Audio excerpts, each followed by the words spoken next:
하나님을 향한 바른 자세로 하늘의 것으로 세상을 향해 우리는 구원받은 사람들이잖아요. 구원받은 사람들이 그 구원받았다는 모습을 행위로 드러내야 된다라고 지난주까지 그 말씀을 드렸어요. 그러면 교회가 가장 교회에서 설교를 안 하는 게 야고보서예요. 그리고 오늘 말씀드릴 그 성경을 이 구절을 가지고 설교를 제일 안 해요. 왜냐? 부자들한테 지적을 하는 소리예요. 예.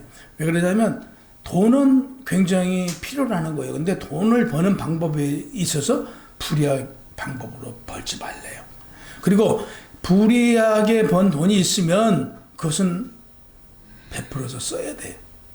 돈은 내 것이 아니거든요. 잠시 내가 보관한 것인데 불의한 재물을 마치 내 것인 양 또 어려운 사람들을 보살피지 않고 가지고 있는 것이죠. 그래서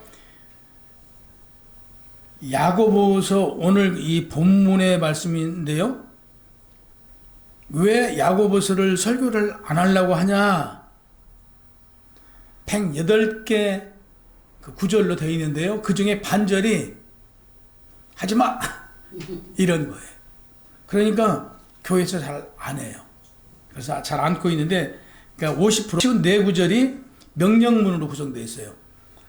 여기에 대해서 바울도 참된 믿음으로 구원을 받는다라고 얘기했어요. 참된 믿음으로 구원을 받는다. 야고보서는 참된 믿음과 더불어 참된 행위가 뒤따라야 된다. 그러니까 구원받은 자는 그만큼 행위로 구원받은 게 드러나야 그가 구원받은 자라는 얘기예요.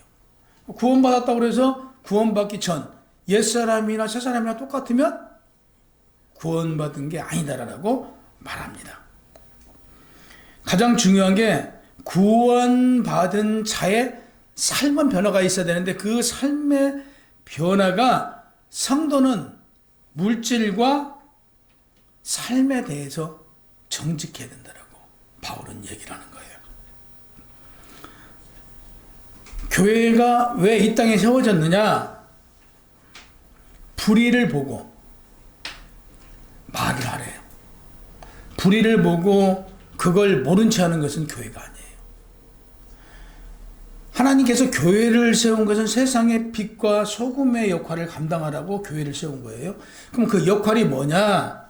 보니까 불의를 보고 책망과 경고의 소리를 내라고 했어요. 그러니까 교회가 불의를 보고 경고하지 않고 침묵한다는 것은 교회는 물론이고요. 세상에서도 굉장히 불행한 일이에요. 그러니까 교회는 세상의 불의를 책망하고 바로 잡는 최후의 보류예요. 그래서 그 중심에 누가 있냐?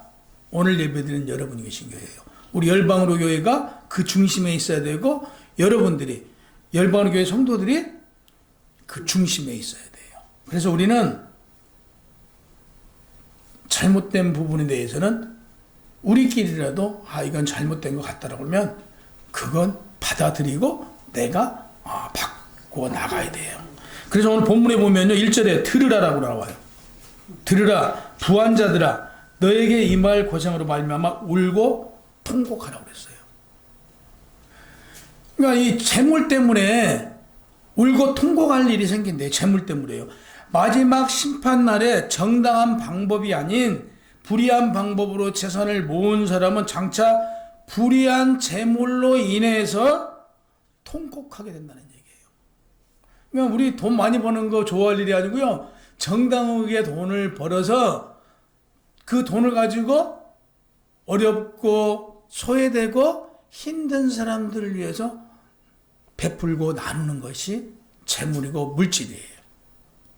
지난주에 그 들으라는 뜻에 대해서 말씀드렸잖아요. 오직 말을 안 들으면 야고보가 지금 상인들하고 성도들한테 그런 거예요. 제발 내 말 좀 들으라. 니네 이유를 불모르고 내 말을 들으라. 니네가 구원받으려고 보면 구원받은 자면 하고 지금 얘기하는 거예요. 내 말 들으라.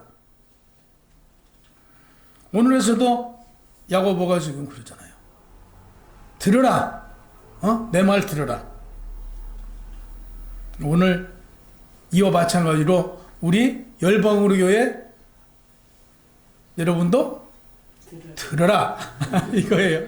들어라. 귀 기울여 들어라.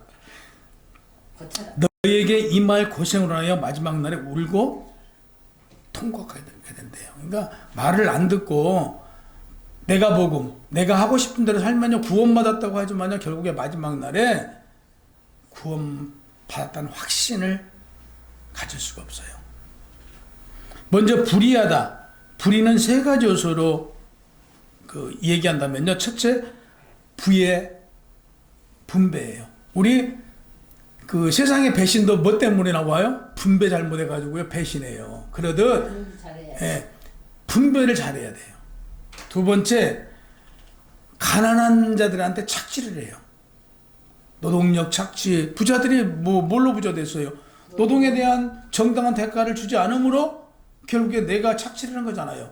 이거 안 된대요.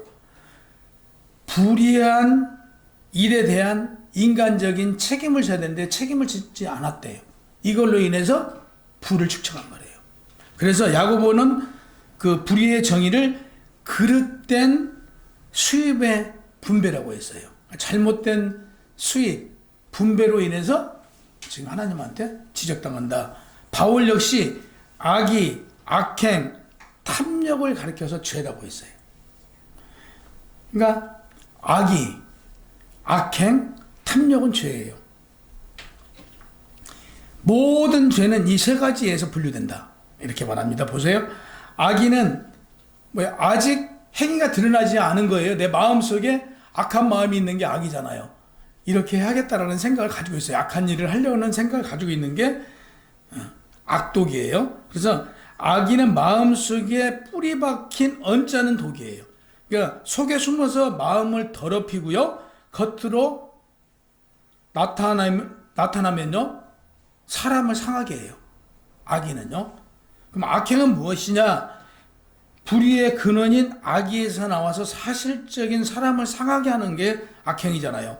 남을 괴롭게 하고 상하게 하고 가장 뿌리 깊고 가장 집요하고 가장 죄가 깊은 악한 행위예요. 그러면 탐욕은 뭐냐? 남의 것을 내 걸 만들고자 하는 게 탐욕이잖아요. 정당하게 무엇인가를 노력해서 얻으려고 한 게 아니고 그냥 남의 것을 가져오고 싶어 해요. 불의한 방법으로 뺏고 싶어 하는 거예요. 이게 탐욕이에요. 그래서 우리는 탐욕에 대해서는 십계명에도 들어있어요. 내 이웃의 것을 탐하지 말라고 하잖아요. 내 이웃의 것을 탐하는 것은요 죄래요. 그래서 십계명에도 들어있어요.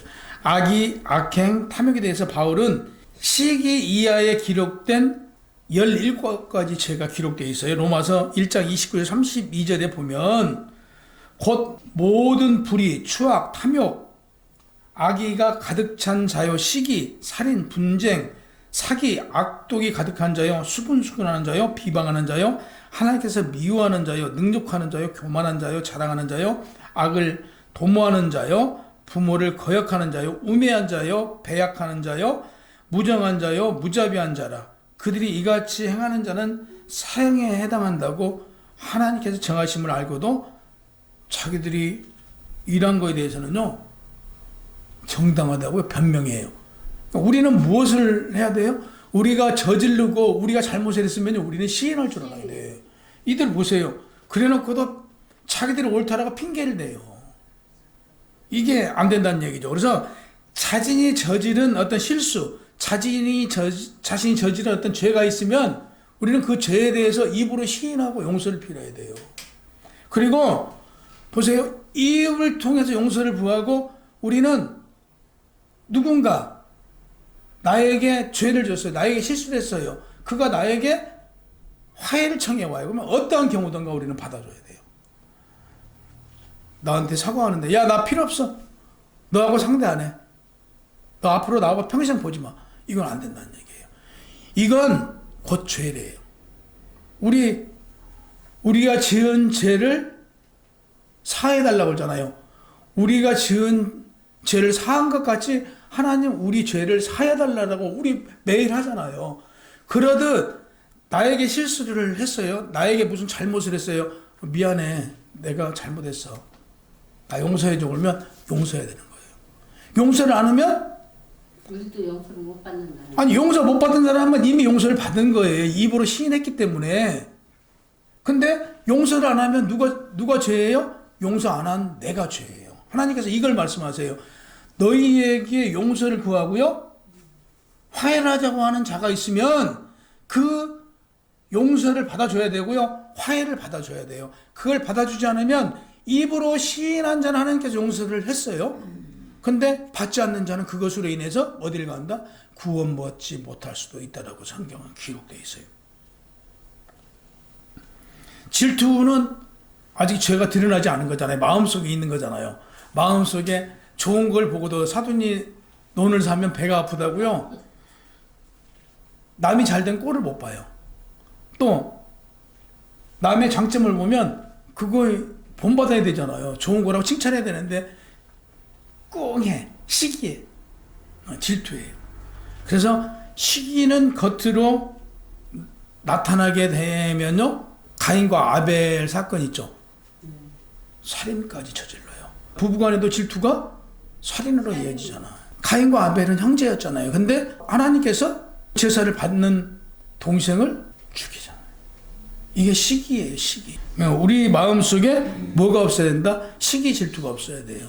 지금의 내 삶에 우리는 만족해. 2절, 너희 재물은 썩었고 너희 옷은 좀 먹었으며. 너희 재물은 썩었다. 여기서 말하는 재물은요, 예전에 그 고대 시대에는 불을 상징한 게 창고에다 쌀을 이렇게 싸놓는데요. 그리고 옷이래요. 옷을, 좋은 옷을 입고 다니는 거. 그리고 금, 은 이런 걸 모아놓는 거, 창고에다 두는 거. 그래서 뭐 옛날 영화 보면 막 창고에 금은 보화가 이렇게 돼 있잖아요. 그게 부의 상징인데, 이게 얼마나 많으면 싸놨으면 밑에 게 썩어 나가는데도 어려운 사람들한테 도와주질 않아요. 그때 당시에는 공동체 생활을 해서 다 알잖아요. 어려운 사람이 그 어려움을 보면 썩어 나갈 일이 아니고 쌀을 나눠줘야 돼요. 그러면 그 재산을 어떻게 모았느냐 보면 싹을 안 줘서 모은 거예요. 그러니까 정당하게 똑같이 살면 부자가 될 수가 없는. 그러잖아요. 내가 번 것을 똑같이 나눠주면 분배를 잘하면요, 막 특별하게 그렇게 창고에다가 그 곡식을 싸놓고 썩어나갈 일이 없을 거 아니겠어요. 불의한 방법으로 재산을 모았음에도 불구하고 어려운 사람들을 보고 안 줘요. 그들이 도와달라고 하는데도 안 줘요. 또 옷이 얼마나 많은지 옷장에다 옷을 뒀는데 좀이 먹어간대요. 그럼에도 어려운 사람들한테 나눠주잖아요. 금은 보화를 싸놓고도 금은 보화를 나눠주질 않는 거예요. 이런 자들에게 마지막 날에 너에게는 심판이 임한대요. 너희가 그 재산을 불의한 방법으로 모았기 때문에 거기에 대한 심판이 너희를 올목게 하리라. 이렇게 얘기해요. 다시 얘기해서 베풀고 나누지 않으면요, 천국에 가지 못한단 말이에요. 이런 얘기를 교회에서 하겠어요? 안 해요. 그래서 안 하는 거예요. 그래서 야고보 설교를 잘 안 해요. 근데 우리는 부자들만 있으니까 제가 하는 거예요. 우리는 절대적으로 있으면 어려운 사람이 나한테 꼭 필요하다고 손을 벌리면 내가 형편이 나는 데까지 서로 나누는 거예요. 이게 그리스도인이에요. 하나님의 자녀예요. 나한테 도움을 청했는데 내가 있음에도 무시해버리고, 이건요, 진정한 하나님의 자녀의 모습이 아니에요. 어려운 사람, 나보다 더 어려운 사람을 보이면 내가 나눌 줄 알고 그들을 위해서 무엇인가 정이 안 되면 기도라도 해줘야죠. 뭔가 될 수 있도록 그 집에 어려움이 있으니까 그걸 위해서 기도라도 해줘. 이게 우리 기독교인들, 하나님의 자녀들이 해야 될 일이에요. 3절에 보면 금과 은이 녹이 너에게 증거가 되며 불같이 너의 살을 먹으리라. 너희가 말세에 재물을 쌓아두. 금하고 은이, 금은요 이렇게 두면 녹슬나요? 녹 안 쓸잖아요. 은 녹슬지 않잖아요. 근데 금과 은이 녹슬었대요. 근데 이게 이때 당시에 실질적으로 야고보가 이 금과 은이 녹슨 것을 본 거예요. 이건 금과 은을 어렵고 힘든 자들이 있으면 그걸 나눠야 되는데 창고에다 뒀는데 금과 은이 녹슨 것을 야고보가 보고 이게 증거가 된다라고 지금 성경을 말했어요. 금과 은은 녹슬지 않는데 금과 은이 녹이 슬었대요. 이걸 증거로 하나님께서 보여주셨다는 얘기죠. 이걸 비유적으로는 금과 은을 사용할 것 어렵고 힘든 사람들 위해서 썼어야 되는데 그걸 창고에다 쟁여놓으니까 금과 은이 빛을 잃어버렸다라고 지금 말을 해요. 우리는 금과 은이 있으면 그게 빛을 잃게 해서는 안 돼요. 뭐 대부분 금과 은은 뭐 하나 정도 두 개 정도는 가지고 있을 거예요. 근데 그건 이제 내가 필요로 하고 또 어떤 이유로 받은 것이니까 보관하지만 부자들처럼 뭐 금고안에 내가 막 쌓아두고 그러면서도 어려운 사람들 위해서 도우지 않는 것은 아니 된다 이거죠. 평생 우리가 늘 드리는 말씀이지만 우리가 갈 때 그거 가져가요? 안 가져가잖아요. 근데 평생 아마 뭐 자기가 평생 살 것처럼 평생 그 재물이 자기 건이냐. 결국에 가면 자녀들한테 갈 것이고 자녀들이 그걸 관리한다라고 보장 못 하잖아요. 말세의 재물을 쌓아두다. 혼난을 말하는 게 아니에요. 당시 이미 야고보가 본 거예요. 아까 서두에도 말씀드렸잖아요. 재물을 쌓아요. 이때 당시가 야고보도 이때를 말세로 보았는데 이때 재물을 쌓는다고요. 돈을 좋아해요. 그러니까 너희 돈을 좋아하는 자들 정당한 방법이 아니고 말세에 남의 싹을 주고 이때는 그랬대요. 부자들이요. 일을 시켰대요. 일을 시키고 싹을 안 줘요. 응. 싹을 안 주고 그걸 와서 뭐라고 하면 쫓아내버리고 그때는 노예제도가 있으니까 예, 그런 상황이 나오니까 하나님께 뭐라고 그랬냐면 그 싹꾼이 그 노동자가 나에게 돈을 못 받아서 못 먹고 배고파서 이 얘기를 기도를 하게 된다면 너희는 거기에 대한 대가를 치러야 된다라고 얘기해요. 그럼에도 이들은요 재산 모으는 거에 힘을 쓰니까 너희가 재산을 모으는 것은 너희 죄를 쌓는 것이다. 너희는 그걸로 인해서 나중에 심판을 받으리라 이거예요. 보라 너희 밭에서는 추수한 품꾼에게 주지 아니한 싹이 소리를 지르고 뭐 그런데요. 싹을 안 주고 갖고 소리가 난대요. 싹이. 그 추수한 자의 우는 소리가 만군의 주의 귀에 들렸대요. 하나님께서 억울한 자를 그냥 두시겠어요? 그 억울하게 만든 자에 대한 심판이 따른대요. 그러니까 내 자신만을 위해서 부를 쌓는 것은요 굉장히 어리석은 짓이에요. 4절에서 6절까지 이제 부자들이 부정한 그 축제와 사치, 쾌락만을 추구한 삶에 대해서 구체적으로 말을 해요. 그래서 보면 우리 영화에도 보면 그때 로마 시대에는 막 부자들은 막 화려하잖아요. 귀걸이 지금보다 더 목걸이를 몇 개 씌고 다니고 막 화려하게 다녔잖아요. 이게 부의 상징이에요.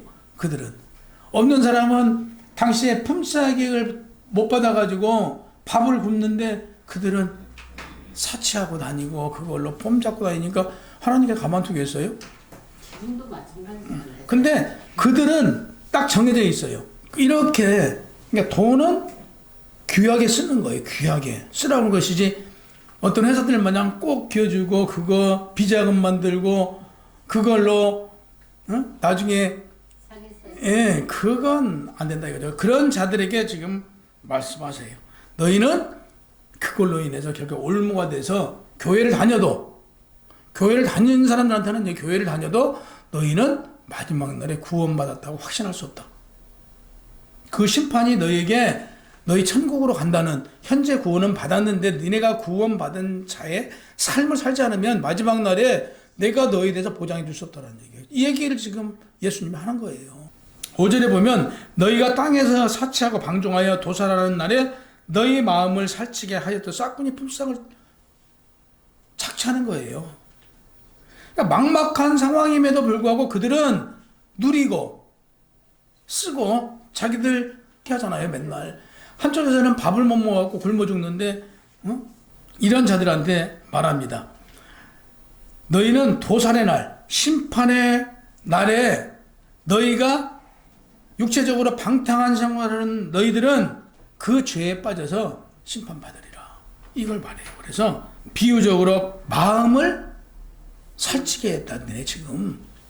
너네 마음을 살찌게 했는데 그건 너희 자신의 죄를 살찌우고 있다. 이거죠. 6절 너희는 의인을 정죄하고 죽였으나 그는 너희에게 대항하지 아니하였느니라. 본문의 의인은 뭐 어떻게 보면 예수님으로 생각될 수 있잖아요. 여기서 의인 아니고 이때 당시 그 싹군들 중에서도 예수를 믿는 자들 중에서도 배가 고파도요 온전하게 신앙생활하는 자들이 있었다는 얘기예요. 지금도 그렇잖아요.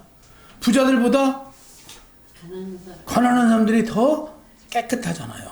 그래서 부자가 쉽지 않는 게 나눌 줄 몰라서 돈을 가져보면요 돈의 마귀의 힘, 돈의 힘을 느낀단 말이에요. 그래서 돈으로 무엇인가 누리려고 하다 보니까 이 나눔이 잘. 근데 여기서 보면 오히려 부자보다 가난한 자들이 더 신앙생활을 잘하고 있다는 것을. 우리도 그러듯 가난하지만 하나님 뜻대로 살아가는 부자들에게 착취당한 자들을 오늘 의인이라고 얘기했어요. 부자들한테는 의인이라고 하는데 가난한 자들한테 의인이라고 지금 표현해요. 그가 대항하지 않았으면 가난한 품꾼들은 부자들이 그렇게 가혹한 행위를 해도요 부자들한테 대항하지 않았대요. 그냥 달라고 하고 주면 먹고 그러다 보니까 더 깜보고 더 품삯도 안 주고 무시하고 했던 거예요. 하지만 그때 당시 가난한 자들은 힘을 모아서 대항할 수도 있었지만 대항하지 않았어요. 인정해주고 누구에게? 하나님께 기도했던 거예요. 하나님께서는 가난한 싹군들의 기도소리를 들으신 거예요. 들으시고 공의로운 하나님께서는 하나님의 진노의 날에 부당하게 억압한 자들을 심판하고 너희는 그 억울함에 대해서 내가 위로해 주마. 내가 위로해 줄 테니까 너희는 대항하지 마라. 너희가 대항하고 그들과 싸우면 너희도 대항하고 싸운 것으로 말미암아 너희가 구원받았지만 마지막 날을 장담할 수 없다. 그래서 7절에 보면 그러므로 형제들아 주께서 강림하시기까지 길이 참으래요. 그리스도인은 참는 거예요. 참아라. 보라 농부가 땅에서 나는 귀한 열매를 바라고 길이 참아 이른 비와 늦은 비를 기다리라니 성도들에게도 1절에서 6절까지는 지금 불의한 자들을 회개하지 않고 자신들의 배를 채우는 것은 너희 죄를 배채우는 것이고 너희가 재산을 축적하는 것은 너희 죄를 지금 축적하고 있다. 너희 죄를 쌓고 있다라고 얘기를 했어요. 근데 7절에 와서는 뭐라고 그래요? 참아라. 너희한테 참으래요. 그들 탓하지 말고 참으래요. 우린 참아야 돼요. 하나님께서 하신 말씀이에요. 그들하고 부자들이 우리한테 억압했다고 그래서 그들하고 싸우지 말래. 누가 책임져 주신다고요? 그 문제는 하나님인 내가 마지막에 처리할 테니까 너희는 참으래요. 주께서 강림하실 때까지 길이 참으라. 비유적으로 말하잖아요. 보세요. 농부들이 그때 당시에는 이제 가을에 씨앗을 뿌려서 봄에 추수를 했나 봐요. 가을에 씨앗을 뿌려요. 비가 오지 않으면 어떻게 될까요? 다 죽잖아요. 비가 와야 되는데 그 비를 우리 김 집사님이 야, 비 내려. 나 여기 지금 곡식 심었으니까 여기 비를 내려서 곡식 잘 되게 해달라고 할 수 있어요? 우리는 그럴 능력이 없잖아요. 이건 비가 내려주셔야만 그 곡식이 자랄 수 있다는 얘기죠. 그러니까 농부가 씨앗을 뿌려놓고 비가 오기를 기다려야 되잖아요. 그럼 비가 와서 그 곡식이 자라잖아요. 그 곡식이 비가 안 오고 빛이 없으면 그 곡식이 말라 죽잖아요. 또 그 곡식이 너희가 추수할 때까지 기다린 것 같이 너희는 참고 기다리래요. 본문에 보면 이른 비는 10월에서 11월에 내린 비예요. 그러니까 가을에 곡식을 뿌려요. 이렇게 씨앗을 뿌리면 10월에서 11월 사이에 비가 와줘요. 그걸 이른 비라고 그래요. 우리는 이제 봄에 이른 비라고 그러잖아요. 여기서는 가을이 이른 비예요. 가을이 이른 비고 이어서 그 해가 넘어가고 3, 4월에 이제 늦은 비가 와요. 그러니까 이제 그때는 추수하기 전이죠. 우리가 그 봄에 추수하잖아요. 그래서 추수하기 전에 비가 한번 늦은 비가 와요. 2번 오는데 그래서 이때를 말하는데 우리가 그 이른 비나 늦은 비를 오라고 할 수도 없고 우리는 그때까지 기다릴 수밖에 없어요. 그러듯 너희 능력이 아니다 이거죠. 부자들이 너에게 억압을 하든 어찌든 거기에 대해서 탓하지 말아. 기다려라. 누가? 내가 해결해 줄 테니까 기다리고 있으래. 우리는 억울해도 화가 나도 보기 싫으면 그 길 안 가면 돼요. 탓하지 말고 그냥 그 길 가지 말고 돌아오래요. 그래? 너는 나한테 잘했어. 너로 인해서 나는 하나님한테 칭찬받을 것이고 너는 나중에 하나님한테 벌 받을 것이니까 너 알아서 해. 네 인생 나오고 네 인생이야. 근데 우리는 기도해 주래요. 8절에 보면 너희도 길이 참고 마음을 굳건하게 하라 그래요. 주의 강림이 가까우니라. 마음을 굳건하게 하래요. 우리는 그러니까 방금 말씀드린 대로 그래 부자들이 이러는 거 당연한 거예요. 보세요. 우리는 마지막 날에 하나님 품에 안기기까지요. 이 세상에 살아가면서 고난 받는 건 당연한 거예요. 우리가 힘겨운 것도 당연한 거예요. 불행한 일을 겪는 것도 우리는 당연한 거예요. 그렇지만 너희는 주님의 강림에 대한 확신을 가지고 흔들지 말고 기다리래요. 신앙에 굳게 서서 자신의 의로움을 견지해 가래요. 왜 그래야 되냐고요? 마지막 날에 하나님께서 여러분들을 위로해 주실 거니까요. 또 마지막 날에 그들은 지옥 불에서 물 한 모금만 달라고 애원할 테니까요. 우리는 넉넉한 없는 게 없는 천국에서 우리는 살아갈 거고요. 영원한 천국을 위해서 우리는 지금 참는 건 당연한 거예요. 잠시 이슬과 같이 잠시 왔다가 갈 인생을 두고 싸우고 다투고 할 필요 없대요. 9절에 보세요. 형제들아 서로 원망하지 말라 그리하여야 뭐라고 써져 있어요? 9절에요? 그래 심판을 면하리라. 예. 보라. 심판주가 어디에 계신대요? 문 밖에 서 계십니다. 심판주가 이미 문 밖에 와 있어요. 근데 여러분 안에 심판주가 와서 계세요. 이미 여러분 심령에는 심판의 주 마지막 날에 예수님이 다시 오시지만 이미 여러분들이 하고 있는 행위는 누가 다 알고 계세요? 하나님이 다 알고 계시잖아요. 그냥 본문에서 야고보는 형제들아 친근한 목소리를 불러요. 형제들아 하고 지금 여러분 하고 지금 친근한 목소리로 부르는 거예요.